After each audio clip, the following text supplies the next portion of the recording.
If, then, the identity of the spirit evoked may be established to a certain extent, and in certain cases, there is no reason why that identity may not exist in others. And although we may not have the same means of identification in regard to persons whose death is of more distant date, we always have that of language and character. For the spirit of a good and enlightened man will assuredly not express himself like that of a depraved or ignorant one. As for inferior spirits, who assume honored names, they soon betray themselves by the character of their language and statements. If someone, for instance, calling himself Fenelon, gave utterance to remarks at variance with common sense or morality, his imposture would at once become evident.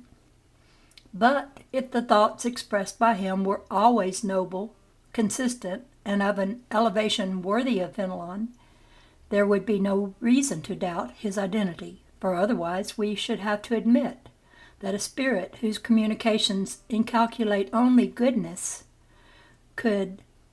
would knowingly be guilty of falsehood. Experience shows us that spirits of the same degree, of the same character, and animated by the same sentiments, are united in groups and families. But the number of spirits is incalculable, and we are so very far from knowing them all, that the names of the immense majority of them are necessarily unknown to us.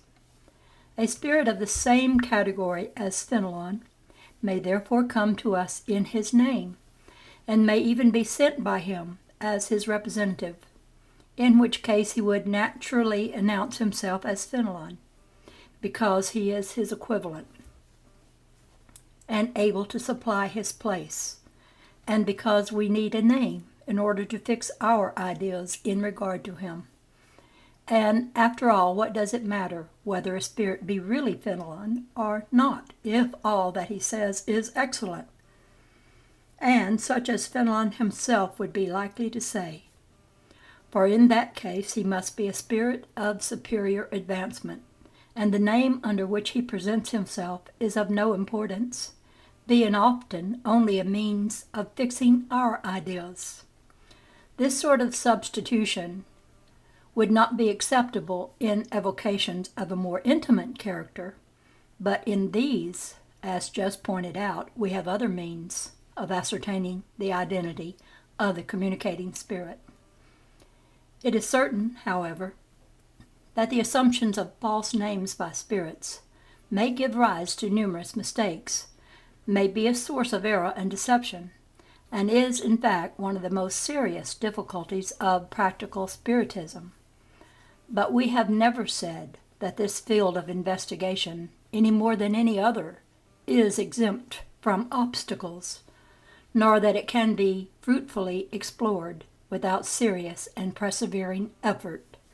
We cannot too often reiterate the warning that Spiritism is a new field of study and one that demands long and assiduous exploration. Being unable to produce at pleasure the facts on which Spiritism is based, we are obliged to wait for them to present themselves. And it often happens that, instead of occurring when we are looking for them, they occur when least expected. For the attentive and patient observer, materials for study are abundant, because he discovers in the facts thus presented thousands of characteristic peculiarities, which are for him so many sources of light. It is the same in regard to every other branch of science. While the superficial observer sees in a flower only an elegant form, the botanist discovers in it a mine of interest for his thought.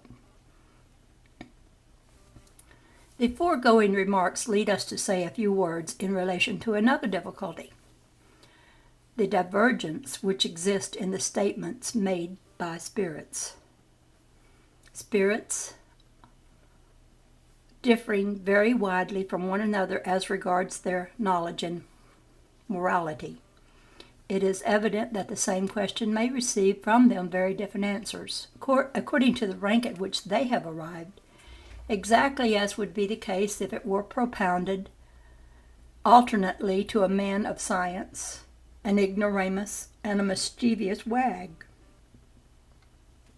The important point, as previously remarked, is to know who is the spirit to whom we are addressing our question. But it will be argued, how is it that spirits who are admittedly of superior degree are not all of the same opinion?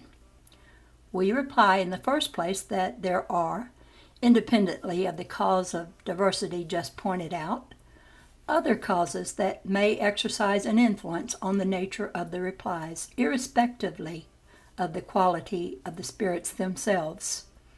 This is a point of the highest importance, and one that will be explained by our ulterior study of the subject, provided that the study be prosecuted with the aid of the sustained attention, the prolonged observation, the method and perseverance that are required in the pursuit of every other branch of human inquiry. Years of study are needed to make even a second-rate physician, 3/4 of a lifetime to make a man of learning, and people fancy that a few hours will suffice to acquire the science of the infinite. Let there be no mistake in regard to this matter. The subject of Spiritism is immense. It involves all other subjects, physical, metaphysical, and social. It is a new world that opens before us. It is strange that time, and a good deal of time, should be required for becoming acquainted with it. Now, is it strange?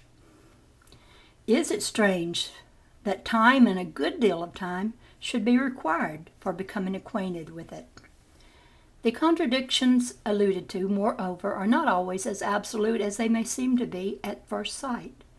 Do we not see every day that men who are pursuing the same science give various definitions of the same thing, sometimes because they make use of different terms, sometimes because they consider it from different points of view, although the fundamental idea is the same in each case? Let anyone count up, if he can, the different definitions that have been given of grammar. It must also be remembered that the form of the answer often depends on the form under which the question has been put, and that it would be childish to regard as a contradiction what is often only a difference of words. The higher spirits pay no heed to forms of expression. For them, the thought itself is everything. Let us take, for example, the definition of soul, that word having no fixed meaning. Spirits like ourselves may differ in the meaning they give to it. One of them may say that it is the principle of life. Another may call it the animic spark. A third may say that it is internal. A fourth that it is external. And each may be right from his own special point of view. Some of them might even be supposed to hold materialistic views, and yet such is not the case. It is the same with regard to the word God. According to some, God is the principle of all things. According to others, the creator of the universe, the sovereign intelligence, the infinite, the great spirit, etc. And nevertheless, it is always God. And so in regard to the classification of spirits. They form an uninterrupted succession from the lowest to the highest. All attempts at classification are therefore arbitrary, and they may be regarded as forming 3, 5, 10, or 20 classes without involving error or contradiction. All human science offer the same variation of details. Every investigator has his own system, and systems change, but science remains the same. Whether we study botany according to the system of Linnaeus or of Tournefort, what we learn is nonetheless botany. Let us then cease to attribute more importance than they deserve to matters that are merely conventional, and let us devote ourselves only to what is really important, and we shall often discover on reflection a similitude of meaning in statements that appeared to us at first sight to be contradictory. We should pass over the objection of certain skeptics in relation to the faulty spelling of some spirits, were it not that this objection affords us an opportunity of calling attention to a point of great importance. Spirit orthography, it must be confessed, is not always irreproachable, but he must be very short of arguments who would make this fact the object of serious criticism, on the plea that, since spirits know everything, they ought to be well up in spelling. We might retort by pointing to the numerous sins against orthography committed by more than one of the lights of science in our world, and which in no wise invalidate their scientific authority. But a much more important point is involved in the fact alluded to. For spirits, and especially for those of high degree, the ideal is everything, the form is nothing. Freed from matter, their language among themselves is as rapid as thought, for it is their thought itself that is communicated without intermediary, and it must therefore be very inconvenient for them to be obliged, in communicating with us, to make use of human speech, with its long and awkward forms, its insufficiencies and imperfections, as the vehicle of their ideas. They often allude to this inconvenience, and it is curious to see the means they employ to obviate the difficulty. It would be the same with us if we had to express ourselves in a language of which the words and locutions were longer and the stock of expressions more scanty than those we habitually employ. The same difficulty is felt by the man of genius, impatient of the slowness of his pen, which always lags behind his thought. It is therefore easy to understand that spirits attach but little importance to questions of spelling, especially in the transmission of serious and weighty teachings. Should we not rather wonder that they are able to express themselves equally in all tongues, and that they understand them all? It must not, however, be inferred from these remarks that they are unable to express themselves with conventional correctness. They do this when they judge it to be necessary, as for instance when they dictate verses, some of which written, moreover, by illiterate mediums, are of a correctness and elegance that defy the severest criticism. There are persons who see danger in everything that is new to them, and who have therefore not failed to draw an unfavorable conclusion from the fact that some of those who have taken up the subject of Spiritism have lost their reason. But how can sensible people urge that fact as an objection? Does not the same thing often happen to weak heads when they give themselves up to any intellectual pursuit? Who shall say how many have gone mad over mathematics, medicine, music, philosophy? But what does that prove? And are those studies to be proscribed on that account? Arms and legs, the instruments of physical activity, are often injured by physical labor. The brain, instrument of thought, is often impaired by intellectual labor, to which in fact many a man may be said to fall a martyr. But though the instrument may be injured, the mind remains intact, and when freed from matter, finds itself again in full possession of its faculties. Intense mental application of any kind may induce cerebral disease. Science, art, religion, even, have all furnished their quota of madmen. The predisposing cause of madness is to be found in some tendency of the brain that renders it more or less accessible to certain impressions. And where the predisposition to insanity exists, its manifestation takes on the character of the pursuit to which the mind is most addicted, and which then assumes the form of a fixed ideal. This fixed ideal may be that of spirits, in the case of those who have been deeply absorbed by spiritist matters, or as it may be that of God, of angels, the devil, fortune, power, an art, a science, a political or social system. It is probable that the victim of religious mania would have gone mad on Spiritism if Spiritism had been his predominant mental occupation, just as he who goes mad over Spiritism would, under other circumstances, have gone mad over something else. We assert, therefore, that Spiritism does not predispose to insanity. Nay, more, we assert that when correctly understood, it is a preservative against insanity. Among the most common causes of cerebral disturbance must be reckoned the disappointments, misfortunes, blighted affections, and other troubles of human life, which are also the most frequent causes of suicide. But the enlightened spiritist looks upon the things of this life from so elevated a point of view, they seem to him so petty, so worthless, in comparison with the future he sees before him. Life appears so short, so fleeting, that its tribulations are, in his eyes, merely the disagreeable incidents of a journey.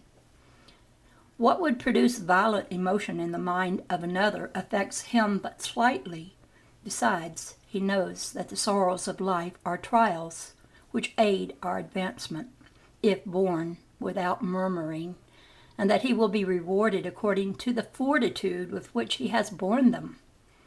His convictions, therefore, give him a resignation that preserves him from despair, and consequently from a frequent case of madness and suicide. He knows, moreover, through spirit communications, the fate of those who voluntarily shorten their days, and as such knowledge is well calculated to suggest serious reflection, the number of those who have thus been arrested on the downward path is incalculable. Such is one of the results of Spiritism. The incredulous may laugh at it as much as they please. We only wish them the consolation it affords to those who have sounded its mysterious depths. Fear must also be reckoned among the causes of madness. Dread of the devil has deranged many a brain. And who shall say how many victims have been made by impressing weak imaginations with pictures of which the horrors are enhanced by the hideous details so ingeniously worked into them? The devil, it is sometimes said, frightens only little children, whom it helps to make docile and well-behaved. Yes, but only as do nursery terrors and bugaboos in general. And when these have lost their power, they who have been subjected to this sort of training are apt to be worse than before, while on the other hand, those who have recourse to it overlook the risk of epilepsy in such disturbing action upon the delicate child brain. Religion would be weak indeed if its power could only be sustained by fear. Happily, such is not the case, and it has other means of acting on the mind. Spiritism furnishes the religious element with a more efficient support than superstitious terror. It discloses the reality of things, and thus substitutes a salutary appreciation of the consequences of wrongdoing for the vague apprehensions of unreasonable fear.